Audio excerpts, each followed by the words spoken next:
happening, all my fight fans? Welcome to part two of Who is the Greatest of All Time.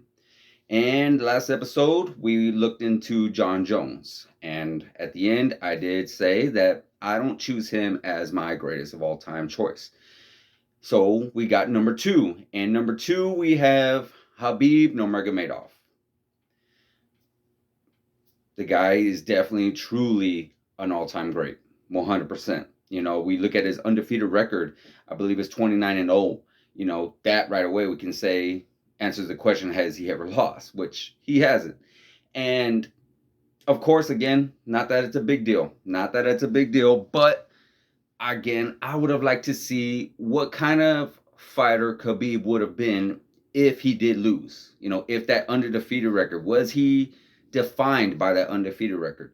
Did it mean a big deal to him to stay undefeated? Or did it not? Would he just be as dominant as he was undefeated if he did get beat?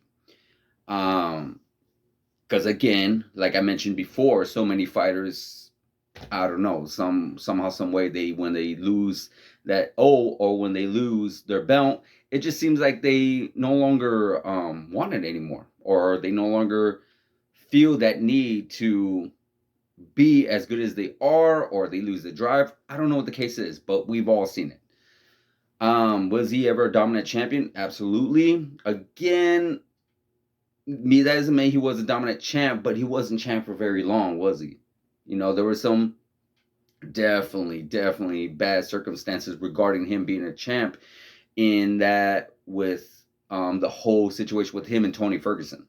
You know, we all want to see him fight Tony Ferguson. I believe they were trying to go at each other for 5 times.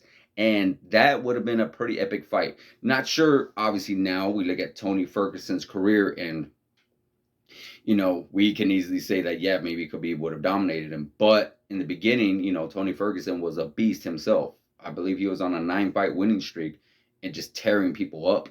It's like he had knives for elbows and knives for fists, and he was just getting everybody busted and bleeding.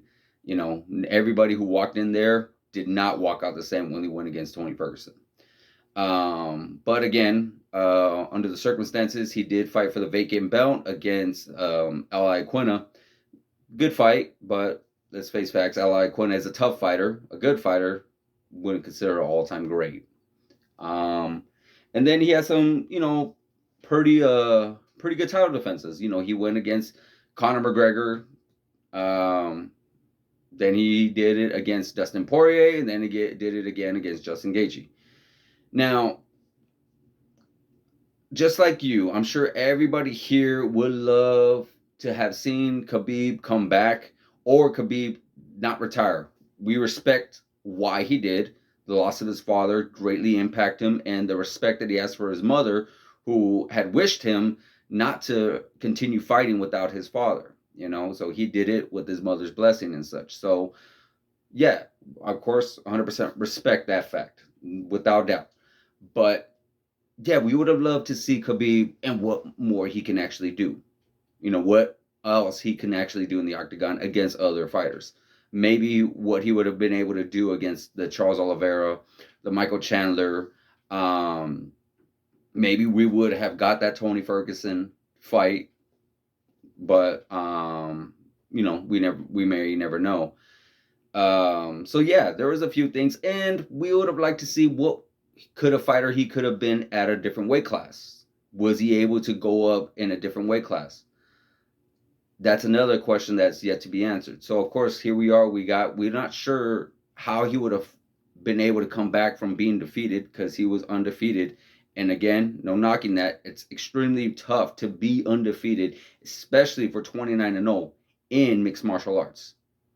It's extremely tough and extremely difficult and extremely rare. So rare that only one person's done it, which is Khabib. Was he champion? Was he a dominant champ? Yes, but not super long. Wasn't the longest.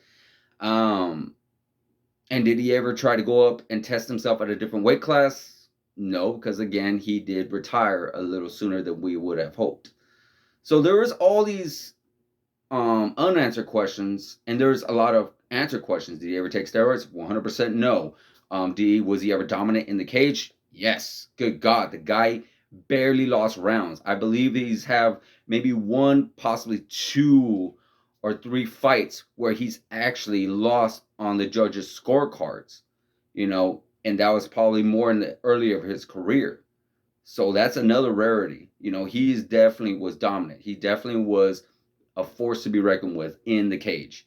But as far as the other unanswered questions, such as how he would have done at a different weight class, how he would have done if he was defeated, and how he would have done if he did not retire so early against other possible challengers, other people that may have given him what is something, again, we did not quite get is a dogfight, a war.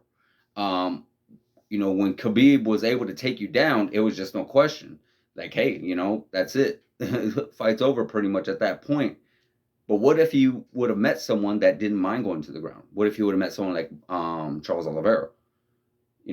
Or what would he have done if he would have met a higher caliber wrestler like possibly Michael Chandler, who he wouldn't have been able to get to the ground? I mean, I'm not saying he wouldn't have. But I'm just saying, what if there was a possibility there was another fighter out there that he met that, hey, my takedowns are not working against this guy. Possibly, maybe not in the lightweight division, but maybe in the welterweight division against someone like Kobe Covington or Kamaru Usman, who are bigger, stronger, and have great caliber wrestling credentials. What kind of Khabib would we have seen then? And same thing with submission defense. You look at, he was able to submit anybody at any time he wanted to. But again, what would he have done against Charles Oliveira? So many questions we do not have answers to, and unfortunately for that, I cannot consider Khabib the greatest of all time. I consider him a great fighter and definitely belongs on the list of greatest of all time, but as the number one guy, unfortunately, I can't. If you guys agree or disagree, please leave me a comment, like, subscribe, hit the notification button, and I'll see you guys soon.